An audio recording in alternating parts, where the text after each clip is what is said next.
Aku tidak pernah benar-benar menatapnya lama. Bukan karena tidak mau, tapi karena ada hal-hal yang terasa lebih aman kalau hanya dilihat sambil lalu. Wajahnya bukan tipe yang langsung mencolok.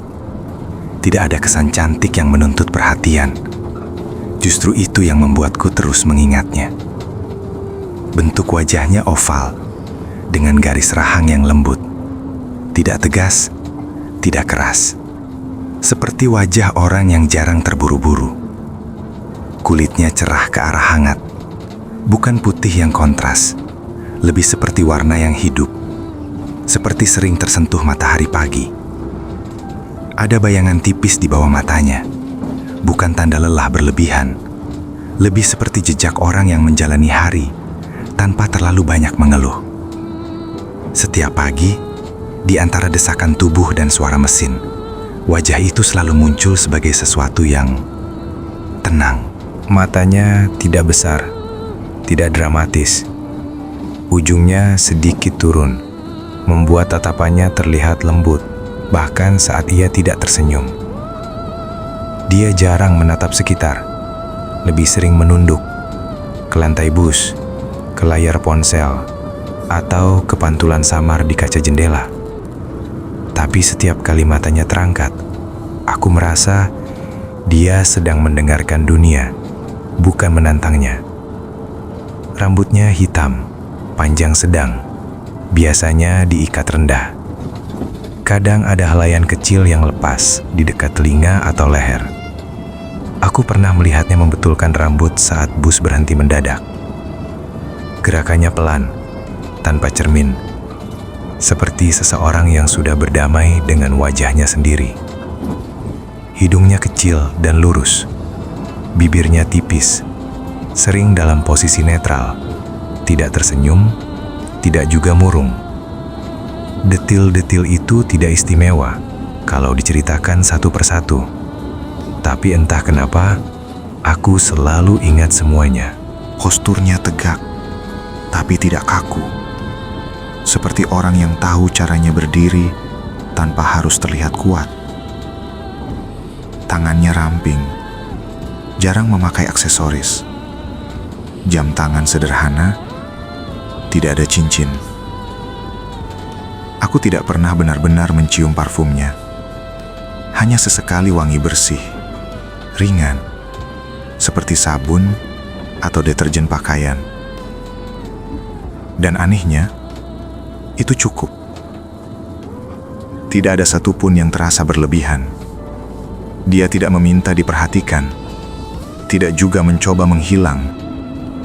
Tapi kehadirannya terasa, bahkan saat ia diam. Dan sekarang, ketika ia entah kemana, yang hilang bukan hanya dirinya, melainkan kebiasaan mataku mencari ketenangan di keramaian pagi. Seperti ada kursi kosong yang tidak pernah ditandai, tapi selalu ku tahu pernah terisi. Sejak dia tidak ada, aku datang lebih pagi. Bukan karena ingin terlihat rajin, tapi karena ada kebiasaan yang belum siap aku lepaskan. Aku berdiri di tempat yang sama, menyentuh pegangan besi yang sama, mendengar suara pintu bus yang membuka dan menutup seperti biasa. Mataku masih otomatis mencari satu wajah, padahal aku tahu tidak semua yang kita cari ingin ditemukan.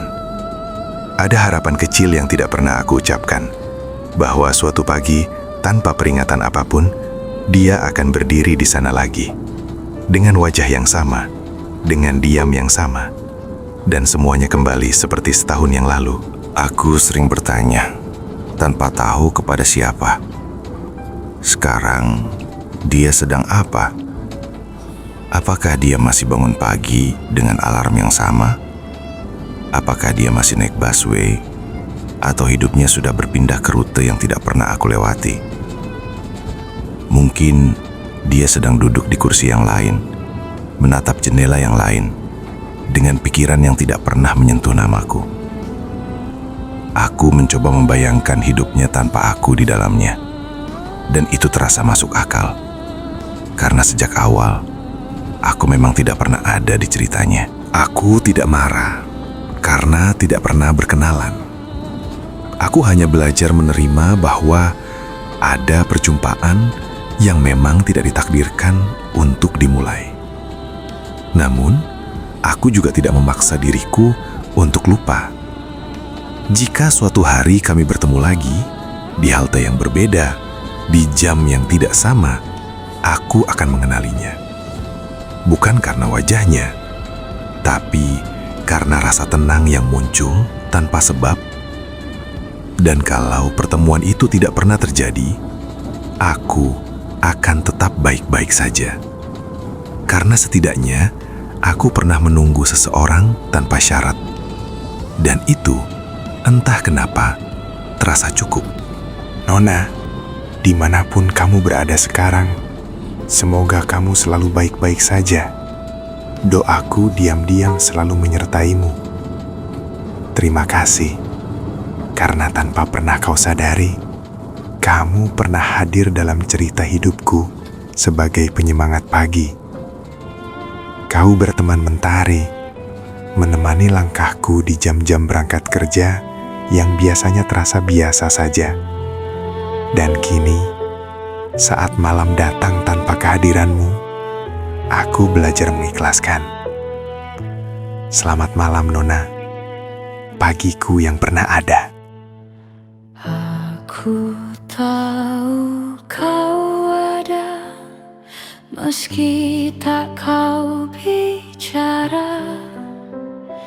Jika kita ditakdirkan, waktu kan mempertemukan.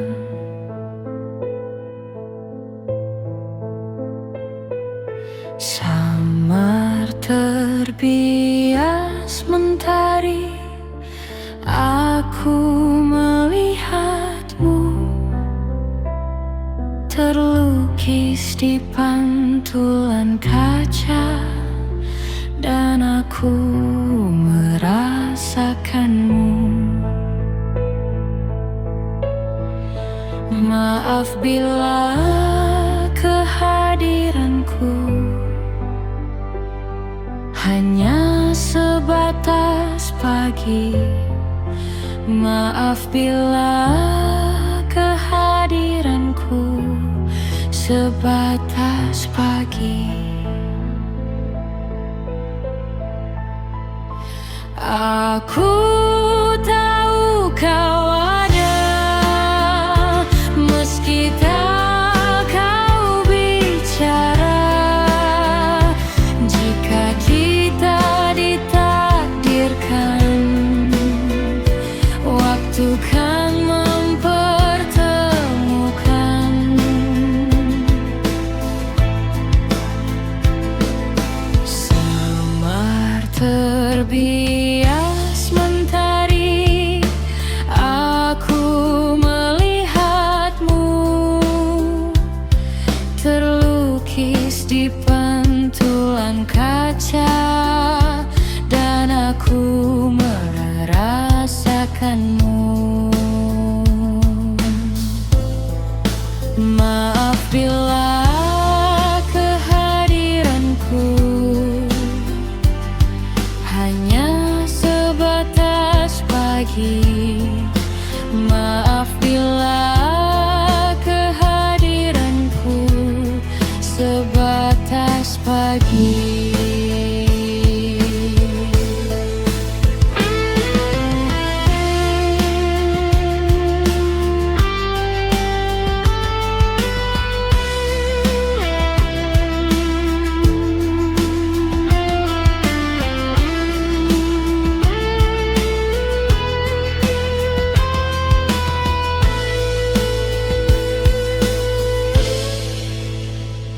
Aku tahu kau ada, meski tak kau bicara.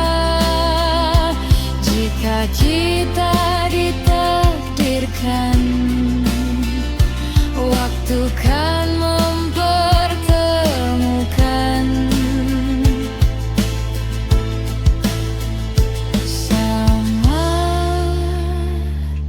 Terbias mentari. aku.